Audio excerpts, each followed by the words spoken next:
जिंदाबाद जिंदाबाद जिंदाबाद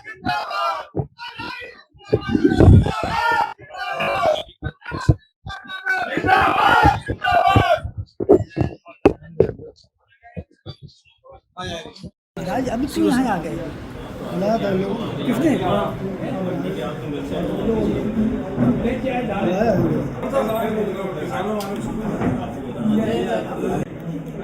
देखो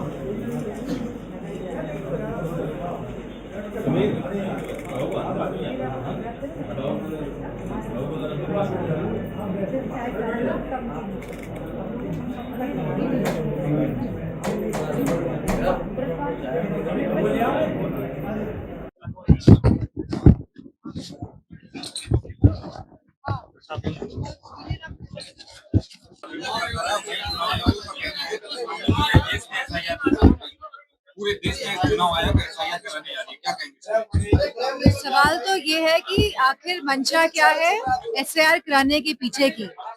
अभी जाने कितने चुनाव हो गए हैं, तो ये क्या चाहते हैं? अभी तक जो चुनाव हुए अनडेमोक्रेटिक तरीके से हुए हैं। तो सरकार की मंशा क्लियर नहीं है और सरकार पूरी तरह से जो डेमोक्रेटिक सेटअप है भारत का, वो किसी कहीं ना कहीं उसको क्षति पहुंचाने की कोशिश कर रही है।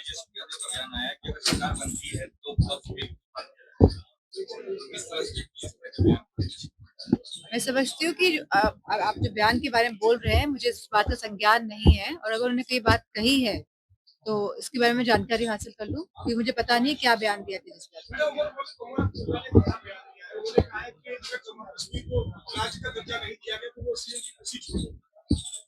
क्योंकि सरकार ने संसद में कहा था कि ये स्टेटहुड लेकर आएंगे वापस। तो कहीं ना कहीं भारतीय जनता पार्टी जो भी बात करती है उस पे खरी आज तक नहीं उतरी है। और जब सरकार ने संसद में कहा था कि वो स्टेटहुड का दर्जा देंगे जम्मू कश्मीर को, तो आखिर वो क्यों नहीं दे रहे हैं? सवाल इस बात का है, और इतनी बड़ी जो घटना घटी है जम्मू कश्मीर में, तो कहीं ना कहीं इसके लिए भी पूरी तरह से यह भारतीय जनता पार्टी की सरकार जिम्मेदार है। और भारतीय जनता पार्टी की सरकार जब रही है तब इस तरह की घटनाएं घटी हैं, चाहे वो पुलवामा हो, चाहे वो पहलगाम वाली घटना हो, और जितनी भी घटनाएं घटी है तो सरकार इसकी जिम्मेदार है। आज तक सरकार ने इन घटनाओं में जो भी जिम्मेदार लोग हैं उनको नहीं पकड़ पाई है। तो आखिर प्रश्न सवाल इस सरकार पे उठता है, इनकी इंटेलिजेंस पे उठता है।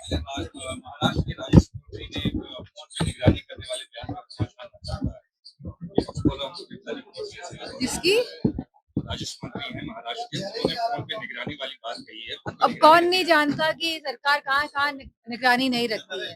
किस किस के फोन टैप नहीं होते हैं, बताइए।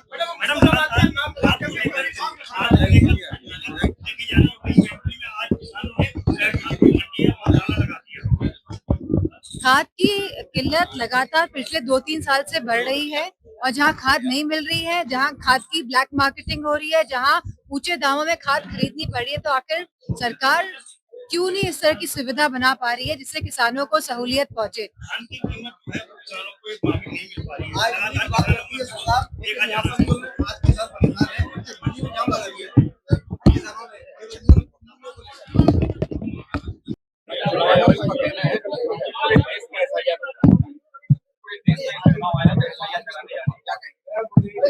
सवाल तो ये है कि आखिर मंशा क्या है एसआईआर कराने के पीछे की।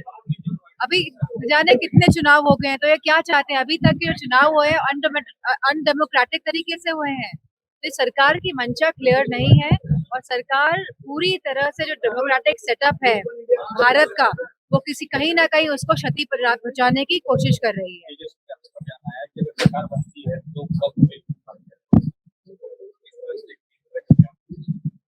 मैं समझती हूँ कि आप जो बयान के बारे में बोल रहे हैं, मुझे इस बात का संज्ञान नहीं है, और अगर उन्होंने कोई बात कही है तो इसके बारे में जानकारी हासिल कर लूं, क्योंकि मुझे पता नहीं क्या बयान दिया था।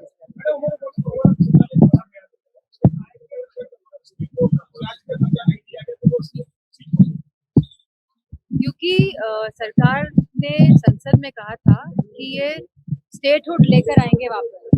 तो कहीं ना कहीं भारतीय जनता पार्टी जो भी बात करती है उस पे खरी आज तक नहीं उतरी है। और जब सरकार ने संसद में कहा था कि वो स्टेटहुड का दर्जा देंगे जम्मू कश्मीर को, तो आखिर वो क्यों नहीं दे रहे हैं? सवाल इस बात का है। और इतनी बड़ी जो घटना घटी है जम्मू कश्मीर में, तो कहीं ना कहीं इसके लिए भी पूरी तरह से यह भारतीय जनता पार्टी की सरकार जिम्मेदार है। और भारतीय जनता पार्टी की सरकार जब जब रही है तब तब इस तरह की घटनाएं घटी हैं, चाहे वो पुलवामा हो, चाहे वो पहलगाम वाली घटना हो, और जितनी भी घटनाएं घटी है तो सरकार इसकी जिम्मेदार है। आज तक सरकार ने इन घटनाओं में जो भी जिम्मेदार लोग हैं उनको नहीं पकड़ पाई है। तो आखिर प्रश्न सवाल इस सरकार पे उठता है, इनकी इंटेलिजेंस पे उठता है।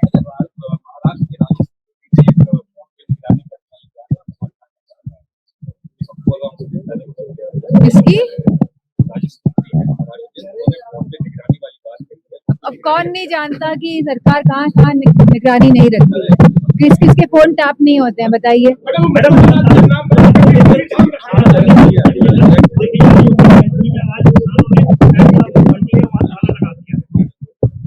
खाद की किल्लत लगातार पिछले 2-3 साल से बढ़ रही है, और जहाँ खाद नहीं मिल रही है, जहाँ खाद की ब्लैक मार्केटिंग हो रही है, जहाँ ऊंचे दामों में खाद खरीदनी पड़ रही है, तो आखिर सरकार क्यों नहीं इस तरह की सुविधा बना पा रही है जिससे किसानों को सहूलियत पहुंचे?